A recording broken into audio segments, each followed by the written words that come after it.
Richard Trenton Case dikenal sebagai The Vampire Killer of Sacramento karena ia meminum darah korbannya dan mempraktikkan kanibalisme. Hi, it's Mayu Mix and welcome back to Takrim.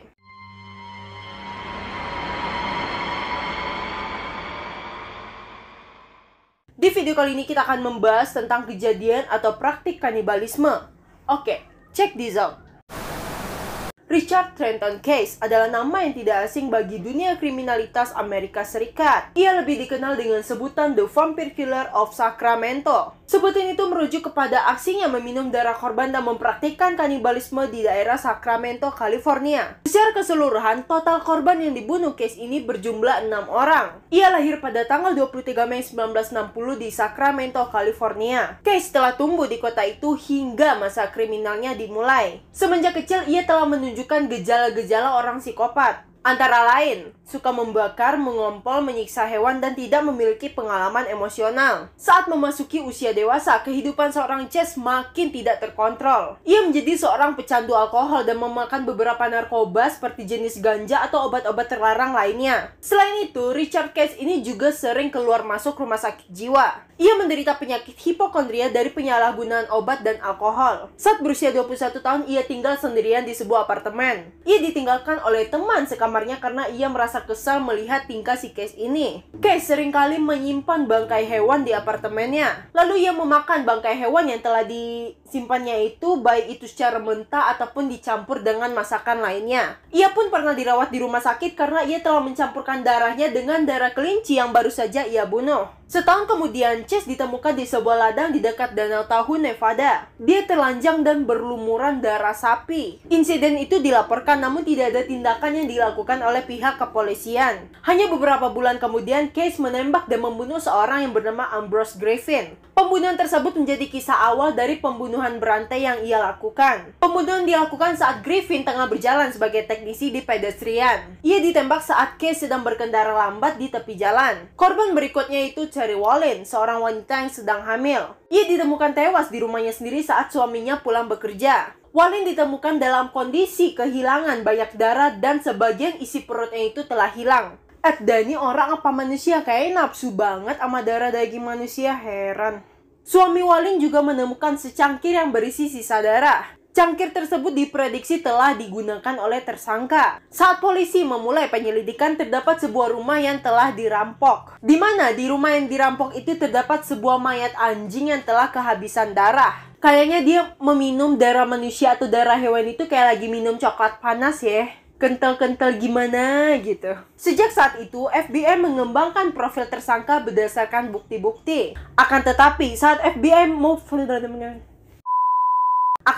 saat fokus melakukan penyelidikan, FBI dihadapkan dengan beberapa kasus kematian beberapa orang. Evelyn Mirot tewas bersama putranya yang bernama Jason. Sedangkan keponakan Evelyn yang bernama Michael Ferreira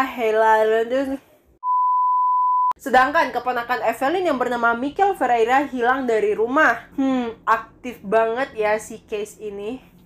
Petunjuk penting bagi polisi datang dari seorang wanita berumur 20-an bahwa ia pernah bertemu dengan pria yang pernah sekolah menengah bersamanya. Pria tersebut mendekati mobilnya dan memandangnya secara tajam sebelum ia meninggalkannya. Wanita tersebut mendeskripsikan pria dengan wajah cekung, sangat kurus, dan ada noda darah di bajunya. Polisi menyimpulkan bahwa Richard Case adalah pelakunya setelah melakukan pendalaman bukti dan deskripsi saksi. Setelah mengintai selama beberapa jam, akhirnya polisi berhasil menangkap si Richard Case ini. Dia ditahan dengan paksa dan ditemukannya senjata yang diduga itu adalah alat untuk melakukan aksi pembunuhannya selama ini. Pihak berwenang juga menemukan pisau daging yang berukuran 12 inci, sepatu bot karet, kalung hewan, 3 blender berisi darah, dan beberapa piring yang ada di dalam kulkas berisi bagian tubuh. Sebuah kalender ditemukan di apartemennya dengan bertulisan hari ini yang ditempatkan pada pembunuhan Wallin dan Mirot. Jadi kalender di apartemennya ini adalah semua itu bertuliskan hari ini,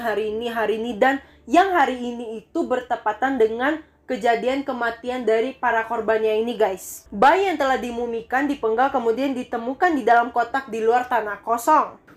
Sadis.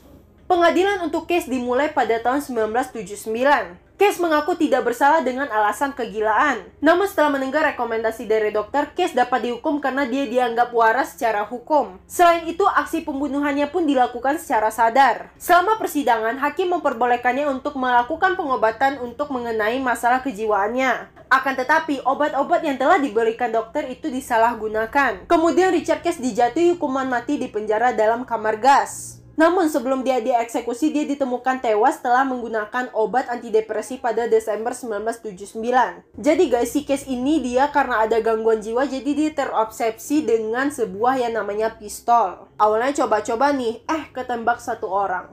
Nah, itulah hasratnya mulai dari sana. Akhirnya dia dengan gampang menembak atau membunuh orang untuk memenuhi hasratnya. Begitulah ya kira-kira, jangan dicontoh.